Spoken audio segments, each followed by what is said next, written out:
Welcome to Strategikon.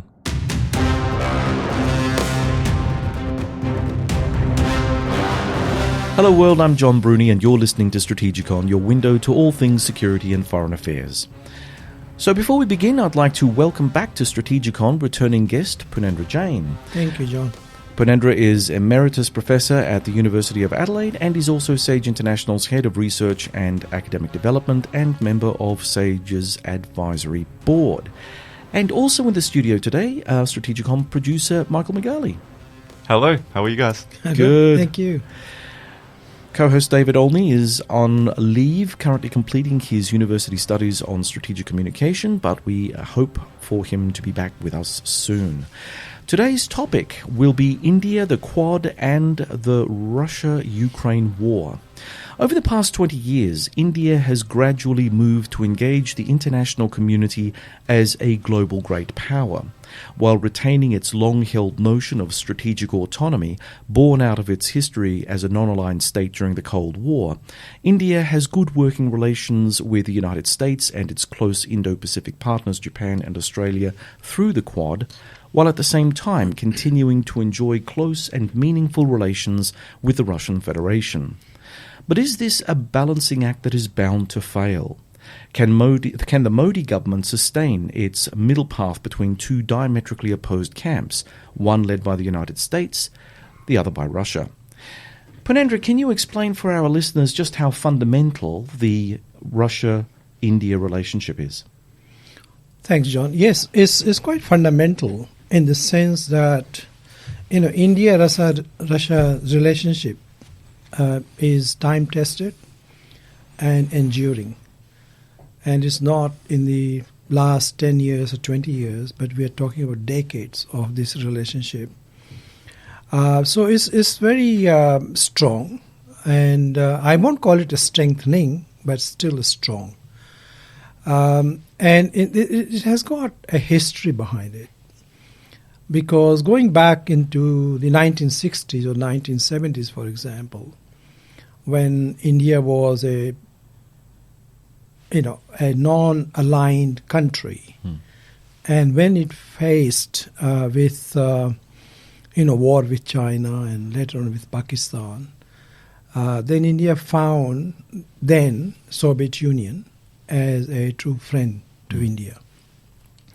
And in 1971, at the time of the Pakistan war between East and West Pakistan, when Bangladesh was created, India was partly or kind of fully involved in that war. And it didn't see any response from the US. Rather, the US was supporting Pakistan, West Pakistan, at that time. So at that time, Russia came to India's assistance and help. And then India was able to achieve its goal, that was the creation of Bangladesh. So we can see in that perspective that how India-Russia relations have developed in strategic terms, but also if you look at economic terms. Russia and India have been great trading partners, and it was ruble-rupee trade between these two countries that helped India because India did not have much foreign exchange reserve at that time, so it was very helpful for India to have this kind of relationship with Russia. And also if you look at, people-to-people relationship, a lot of Indian students studied in Russian universities then, in agriculture, in other engineering, in science and medicine. So that was quite helpful, and lots of Russians also came to India. So that's the background in which India's relationship with Russia now and the Soviet Union in the past developed. And it continues. It has weakened to a certain extent, but it continues to the extent that India is still is very close to Russia. And one of the reasons being that Russia is the largest supplier of arms to India. Some calculations told us about 80% of India's current arms stock is Russian. And of course, India needs servicing them, spare parts. So it cannot just, all of a sudden weaken its relationship with Russia and leave Russia. So I think the relationship is still continuing. It's very important for India. You raised Pakistan earlier, and I'm curious what your take is with regard to a sort of shift in Islamabad's outreach to Washington following the end of the Khan government, the government of Imran Khan. Imran Khan was noted to be very pro-China in his sentiments. The new regime seems to be less so. Is this a way of applying American pressure on India to prevent it from getting too close to Russia, in spite of the fact that the United States recognizes what you've just said, and that is that India can't simply turn its back on Russia? I think Pakistan is a factor, and we just can't look at the U.S. as an external power in the South Asian region. China, as you have mentioned, comes in a big way as well. And as you alluded, China-Pakistan relationship has been very, very strong, very important from Pakistan's perspective and also from China's perspective, because by befriending Pakistan, China is trying to put pressure all the time on India. So that factor remains. But when you talk about the former Prime Minister Imran Khan, who was recently defeated, his narrative is that this was all U.S. Sponsored, and U.S. was trying to get him out of power and bring a new government who was more friendly, or who could be more friendly to the U.S. We don't know exactly whether that is going to happen, whether Pakistan is all of a sudden going to be very friendly with the U.S. But certainly the signals are there that the relationship between U.S. and Pakistan may improve, and then China will, be concerned about this new development in Pakistan, because that weakens China's strategic, maneuvering in the South Asian region. The last round of the Leaders' Summit of the Quad in Tokyo last month gave observers the impression that all was well with the grouping. New Australian Prime Minister Anthony Albanese was seen taking the congratulatory bouquets from his Quad colleagues, and in many ways the arrival of Albanese was a pleasant distraction to Quad proceedings. How many sidebars would Biden have had with Modi regarding India's refusal to publicly chastise Russian President Vladimir Putin on his invasion of Ukraine? I don't know what went inside meeting rooms in Tokyo. I'm sure lots of things happened inside, but from outside, if you look at their introductory remarks and also the joint statement, we know Russia didn't figure in the joint statement, and Russia was not mentioned by Modi in particular. It wasn't mentioned even by the Australian Prime Minister. But others did mention, the two other leaders did mention about the Ukraine war. And so what went inside the meeting rooms, we don't know. But my guess is that the other three Quad partners, that is the US, Japan, and Australia, they understand India's position vis-a-vis Russia. So they don't want to raise that question, because I think the Indian government might have already explained what is their Russia's policy and why they are not directly criticizing Russia on this particular issue. But that hasn't meant that India has been weak, because it has, in various bilateral settings, has said that any change in the status quo is not good. So yes, so I think the other three Quad partners, they have come to realize that we cannot convince, persuade, or force India to criticize Russia and to vote against Russia in the United Nations. So those things are not going. India has also said that the Quad is about the Indo-Pacific. Now, hang on a tick. That doesn't make any sense. Yeah, I mean, the Quad Because is... the Quad is about the Indo-Pacific, Yes. and yet Russia is also an Indo-Pacific player, Well, right? yeah, but the Indo-Pacific as defined in the context of the Quad Mhm. is the Indian Ocean and the Pacific Ocean. Which, of course, Which- Russia has no well, interest in. Well, no. It's not that not interested in. But what the Indian government, in my view, is arguing that this is not the remit of the Indo-Pacific and the Quad. The remit of the Quad is the Indo-Pacific. So of direct concerns are nations which are in the Indian Ocean and in Pacific, right? And India, from India's point of view, Europe and Russia, maybe they are not part of this Indo-Pacific. In any case, we know that Russians have been against the idea of this free and open Indo-Pacific, as are Chinese. So China and Russia, as you have said, that maybe Russia is part of the Pacific, but for them, they have criticized the concept of Indo-Pacific as anti-China and pro-West. So they have been telling India not to go close to this particular ideas and concept. So it doesn't mean that India has accepted what the Russians have always told India to do. So they have done what they think is their national interest.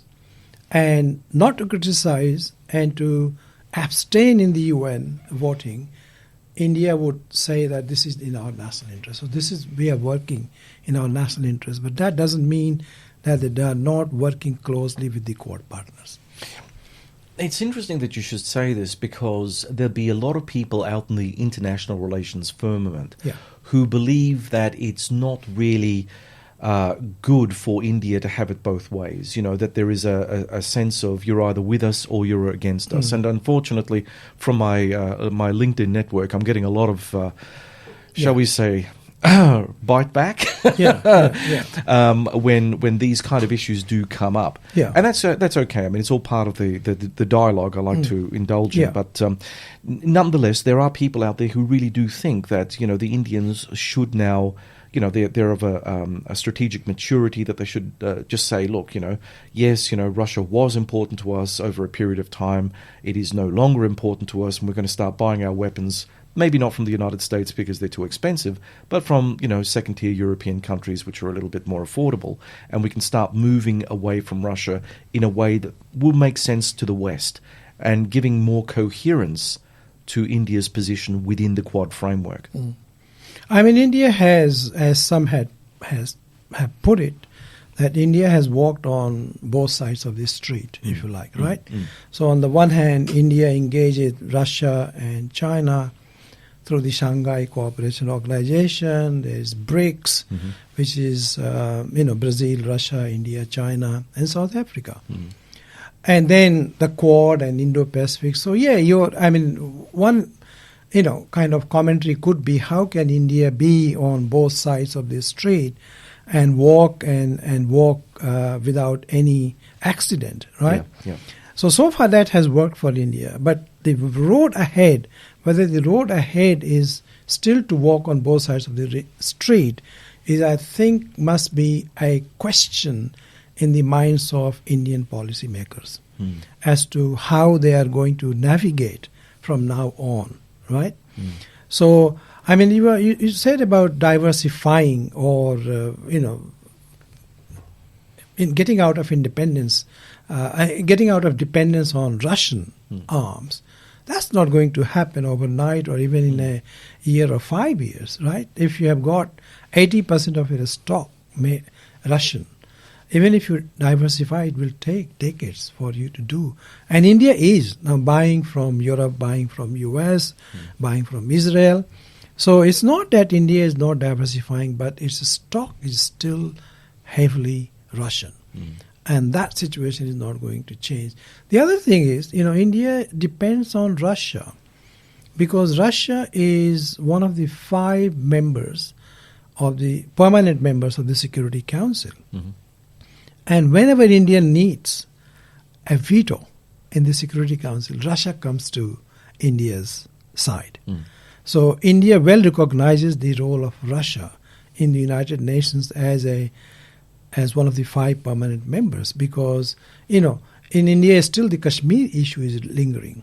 Yeah. And if it comes to a vote in the United Nations, India would like Russia to use its veto.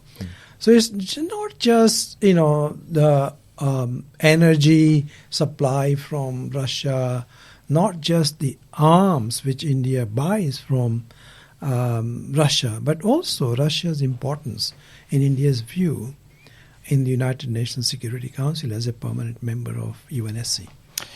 I was just thinking, India's position with regard to the Quad seems very reminiscent of Turkey's position with regard to NATO, although you could say that Turkey is taking a far harder line against its NATO partners as opposed to India against the Quad partners. But nonetheless, there's that sort of outlier capacity that Turkey plays within NATO.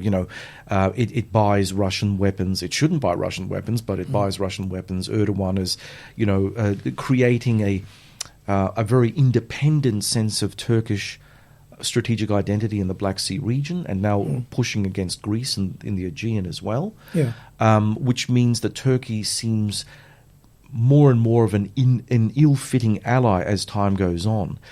Do you think that, and I mean, we have to also assume that in the domestic political evolution in India, that this will also happen to India over time as well? Because, India is not in a vacuum, neither is Turkey, and for every reaction, there's going to be a counter reaction to it.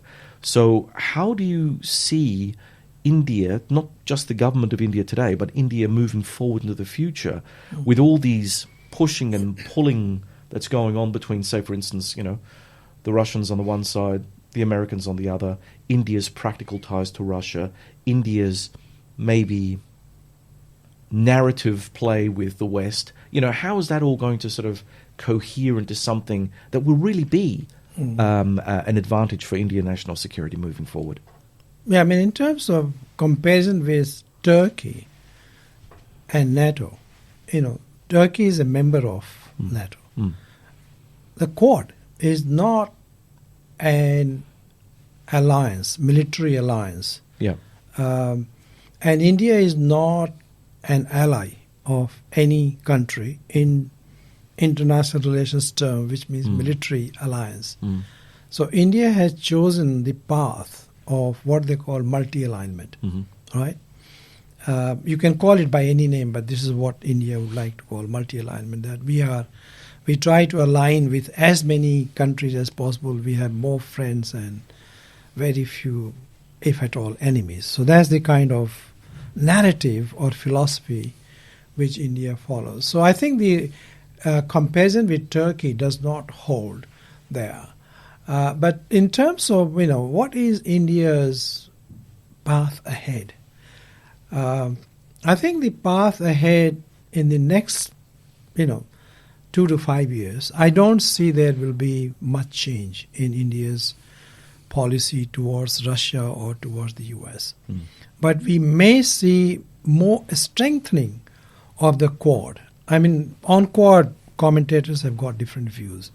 But my own view is that we may see a strengthening of the Quad. And I think they have to strengthen their capacity in non-traditional security issues, which have got bearing on traditional security issues.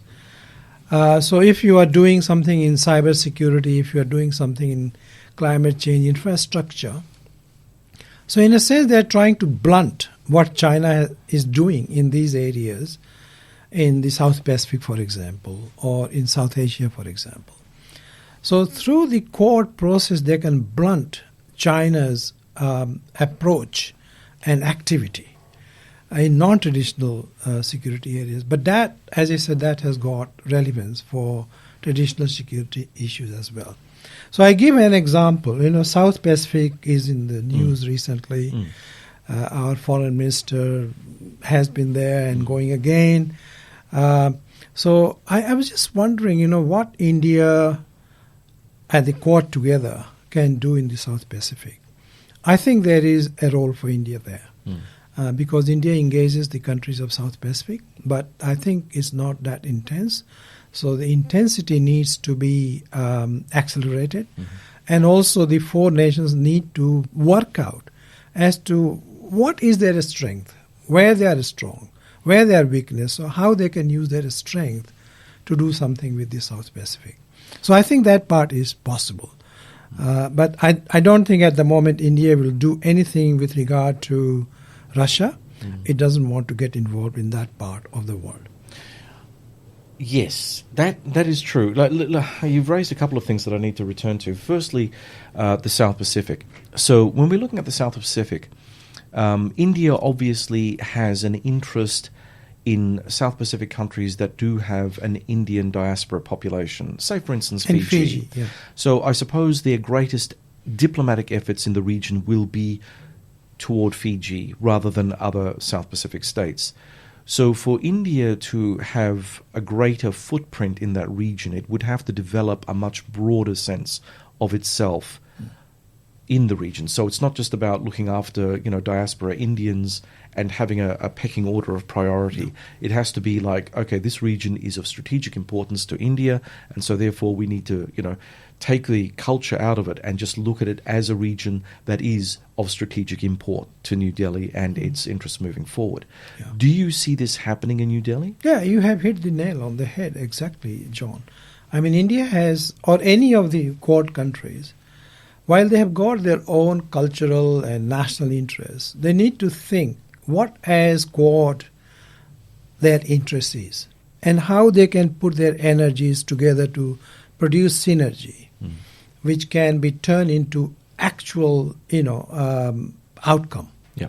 Right? So India, if India just depends on Fiji and on its, diaspora, that's not going to help South Pacific. So India needs to bring its strength, whether it is in IT, whether it is in cybersecurity, whether it is police, whether it is personnel, human resources, because India is quite capable in some of these areas where it can bring those, services to these countries.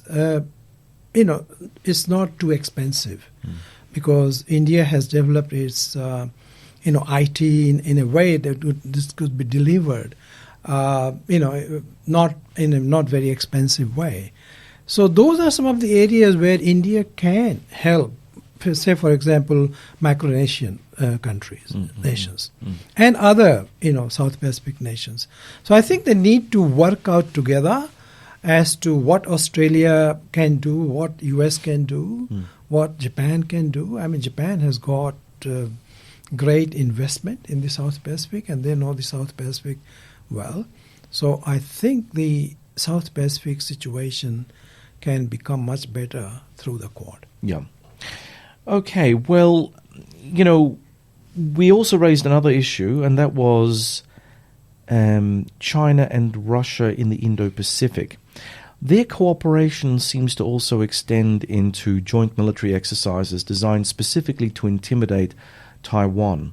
Now, considering the fact that you were saying that from a Quad's perspective, the Quad has carved up the Indo-Pacific, it just means the Indian and Pacific Oceans and nothing else. Well, Taiwan sits in the Pacific Ocean. Yeah. Russia has a hand in helping China in whatever capacity it has its strengths in.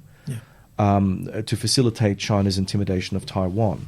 Does this not actually bring with it some baggage that make the Indians very uncomfortable? Because if as you say, in the Quad, the Americans, Australians and Japanese understand India's dilemma by having been and continuing to be connected to Russia in a very profound way, they also know that relationship will probably crumble under the weight of the internal contradictions when Russia then does decide to back China overtly in a military push against Taiwan. Yeah. So really, again, the Quad may be an embryonic structure and still has a long way to go to mature, but India does sort of sit like a shag on a rock against, the Western element of it. On the Taiwan question, so far India hasn't made anything clear, right? Yeah. But my view, my assessment is that if China uses force and the US helps Taiwan, Japan helps Taiwan, I think India will go with them. What they can do, I'm not sure, but they will not criticize, they will not abstain, and they will help as much as they can, assist militarily. Because given China-India relations, India would not like to see China doing anything which disturbs their status quo. So my view is maybe Washington, Joe Biden and Kishida and our Prime Minister, they might have a discussion on this issue inside the room on the Taiwan question. And my guess is that India would have given some kind of assurance that, look, that's part of the Indo-Pacific and we would like to see law and order maintained, status quo being maintained, and if something goes wrong, then India will consider its options very, carefully. And I think that's the real test for the Quad, the Taiwan issue. Another highly complicating issue, of course, is the fact that Russia supplies weapons and aerospace technologies to both China and India. I suppose the Russians are using this as a way to hedge its own bets within that triangular relationship. So, to prevent one from getting too strong, they can always threaten to pull supply and then give to the other to reacquire a sort of balance, if you will. Again, under current international conditions, this seems like a very risky proposition, because I think that at some point in the current chaos in the international climate, we may see the country of Russia, India, and China having to make very hard decisions. I mean, we don't live in the pre-2014 days where people can fiddle around the edges all they like and not be held to account, right? Yeah. Yeah, I mean, Russia, China, India, kind of this triangle, if you like, is quite complicated. Yeah. As you have put it, Russia-China relations, Russia-India relations. But if you look at the history of Russia-China relations, they have gone through, up and down. Friends and enemies and friends and enemies and again friends. You don't see that kind of relationship between India and Russia. It has been very consistent and it has been quite strong. So I don't think Russia will do something with China which will negatively impact India. Really? Yes. Okay. Going back to the scenario that I suggested earlier with regard to Taiwan, if Russia were to officially pair itself up with China against Taiwan, this will put India under severe pressure, because, I mean, and we will return to this, over 80% of their armed forces is dependent on Russian weapons. It's unlikely that Russia will be in the position to supply India with weapons when they're fighting a hot war with the Chinese over Taiwan. I don't know about this. I don't think Russia and China have reached any, or they have stated anything about Taiwan. So Russians have not committed anything on Taiwan, right? They haven't. So I don't know, and I doubt whether Russians will then side with China if China tries to forcefully assimilate Taiwan in its territory. So and we know that Russia-China relations at the moment are a relationship of convenience, right? Anti-West narrative and anti-Indo-Pacific, Quad, all these things. they bring them together. But whether Russia-China relationship will strengthen and Russia will be with China when China decides to invade Taiwan, maybe not. Taking a step back and then seeing it from another perspective, India and China have had their clashes in the Himalayas. And if things remain as they are internationally and the Chinese say, well, look, it's a bit too difficult for us to go after Taiwan, but we sure as hell can go after the Indians over the Himalayas, where do you think Russia would sit on that in terms of supplying both the Chinese and the Indians with weapons over a war? I mean, we've seen this kind of dynamic before when during the Iran-Iraq war, where the Americans were supplying both sides in the hope that they'll both exhaust themselves. Do you see the Russians playing a similar kind of role? I don't think so. That's not my assessment. I may be wrong. But, China and India, they have had small skirmishes. They had a small kind of mini war in 2020 as well. So I don't think Russia took any side at that time, 2020 either. So if there is a war or a mini war between China and India, I think Russia will sit as a neutral country. It's not going to support one or the other. But certainly India will expect from the Quad nations to give at least moral support to India, which has been lacking in the past. The US was very reluctant to directly support India against China. So was Japan, so was Australia. I think that has changed now. So if China does anything which harms the interests of India, then my feeling is that the Quad nations will come morally and they will morally support India. They will not keep quiet. They will not be neutral. Otherwise, the whole Quad comes apart and trust of India in the West will again be lost. I think it's always going to be a risk for India so long as they're perceived, not they are, but they're perceived to be sitting on the fence on both of these very starkly different camps. Yeah. It's true. I agree with you. You can't be friends to all in international relations, right? Yep. As in real life, I think. I'm friends to all. You can be friends to all when there are no frictions between other players. But now we are seeing clear division between Europe, US, and Russia on the one hand, and China and US on the other hand. So if there is so much cleavage and division, then India needs to carefully assess its policy. And I won't be surprised if India is doing that, but they are not in the public yet. So when the penny drops, then we will know what India is going to do. So India was very clear on Russia and Ukraine and NATO, but when something happens in the Indo-Pacific region, then we will know which way India turns. Okay. I'm John Bruni, and you're listening to Strategikon, your window to all things security and foreign affairs, and we're speaking with Emeritus Professor Purnendra Jain on India, the Quad, and India's delicate tightrope walk in keeping ongoing Russian and US relations from cancelling each other out.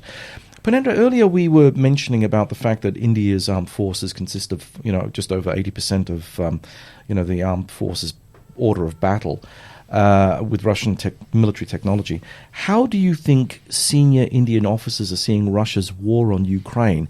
I mean, are they worried that their reliance on cheap Russian equipment has left their armed forces open to similar operational deficiencies as the Russians have encountered in Ukraine?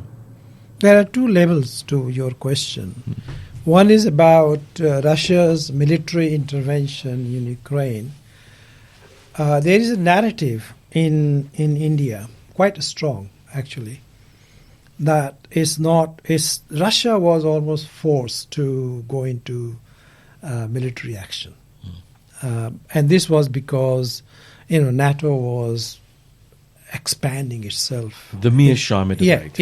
Yeah. So that is a very strong narrative in India, even among military and Army, Navy, Air Force kind of. I have been listening to some of the presentations by, if not serving, recently retired senior military officers. The second part of this question is about the reliability of arms from Russia. And that's a question they might be now asking themselves, that to what extent these are reliable arms. But so far India has had good experience, and we know that India has recently ordered, what's it called, S-400 or something? Oh, yeah, the S-400. Yeah. S-400. Yeah. So still India is buying in a big way from Russia. So obviously they have tested Russia's arms, and they are happy, and they are buying more. But whether they will keep buying more, maybe not. They want to diversify. But as you mentioned in the beginning, they find other countries' arms very expensive. Right? So cost is a big factor for India. Yeah. So if Western countries can provide India cheaply, then I think India will go and buy from them. Well, we can't even afford the weapons here, and when we do, so for India, it's a very difficult call. Yeah, exactly. And when we sign up to various Western procurements and they fall over, it costs us billions. Yeah. So there's another issue at stake, and that would be the Indians. Obviously, are caught up like the rest of the world in the whole strategic dynamic of the Russia-Ukraine war. It's not just a war on the battlefield of Ukraine, it's also having an effect on the international order. The most important thing of which, of course, is it's threatening energy and energy supply, as well as the supply of grain and cooking oil. Two of the most vital components in most developing worlds, and actually, I won't even say developing world, it's important for everybody, right? So India has recently banned the export of its grain, which means now we no longer have Russian grain, we no longer have Ukrainian grain, and we no longer have Indian grain. What's the sort of... We have Australian grain. Oh, yeah, that's gonna work. At the moment we're going through floods, so I don't know how good the harvest is going to be this year. But Australia really has to be taken out of the equation because we have such variable climate. So there may be 2 or 3 good years, and then we'll have 5 bad years for either drought reasons or flooding reasons. But with India now also out of the market, that takes 3 major players out of the grain market internationally. What do you think the impact is going to be globally as a consequence of India's decision? Well, we are already witnessing the impact of this. Lots of Southeast Asian countries, also in Africa and elsewhere, this will affect quite significantly. But as I understand, the Indian government response is that they had a bad crop this year. Right. And, this is very political because India and its Prime Minister Narendra Modi, they are so much domestically focused for their own party and for their political purposes that they cannot afford to make any policy which disadvantages its own population, and then you export things for foreign exchange. Yeah. So I think it's very clear, the narrative is very clear that we don't have enough ourselves, and so we have put a ban on export. I think it's wheat, not all grain. I think wheat in particular. Yeah. So we are already witnessing the shortage of wheat and flour throughout the world. And as you said, with Ukraine in crisis and Russia's ban on Russia, that has complicated the problem even more. But how we are going to come out of this, I really don't know. I'm not an expert in that area, John. All right. Well, Purnendra, 2 final questions to wrap things up. We have this international sanctions regime imposed upon Russia. But India hasn't signed up to it. No. China hasn't signed up to it. That's the world's two largest countries, as well as much of the developing world who haven't signed up to these sanctions. I mean, this sanctions regime is really an American-led, EU-followed, and plus Australia, Japan, right? So, but the advanced economies have banded together to use their clout against the Russians. But this is obviously this huge gap where you've got China, you've got India, you've got much of Africa, Latin America, Southeast Asia, who haven't signed up to anything. That gives the Russians a lot of leeway to get out of the sanctions regime. I mean, they're not going to be getting a lot of money out of the West, but surely they'll get enough money to make, to keep things going for themselves from the rest of the world, right? Mm-hmm.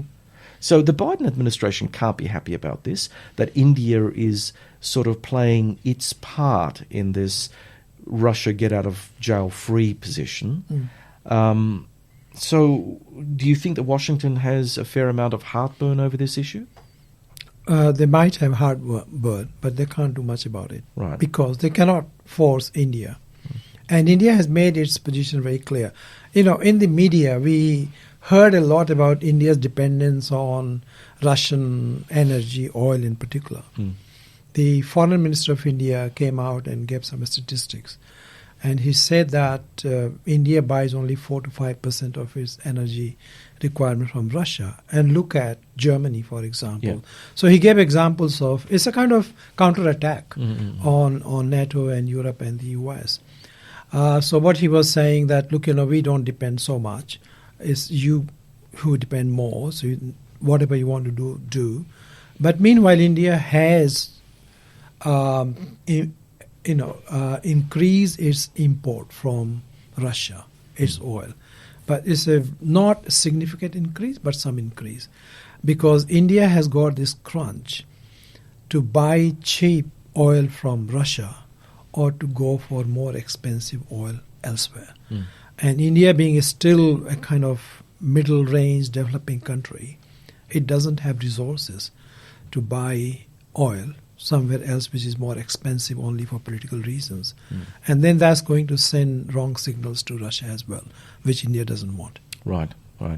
Finally, the other issue of significance, and one that you discussed in your latest op-ed for the University of Melbourne's Asia Link, is the balancing act needed for Narendra Modi to continue meaningful cooperation with the Quad without burning its relations with Russia.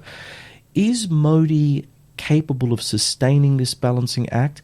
And if he is, would future Indian governments be able to also sustain this balancing act, assuming that the international crisis that we're currently in is only going to get worse? So far, India has managed this balancing act. But going forward, they might be thinking what's the best course for them to do. I think maybe slowly they might reduce their dependence on Russia.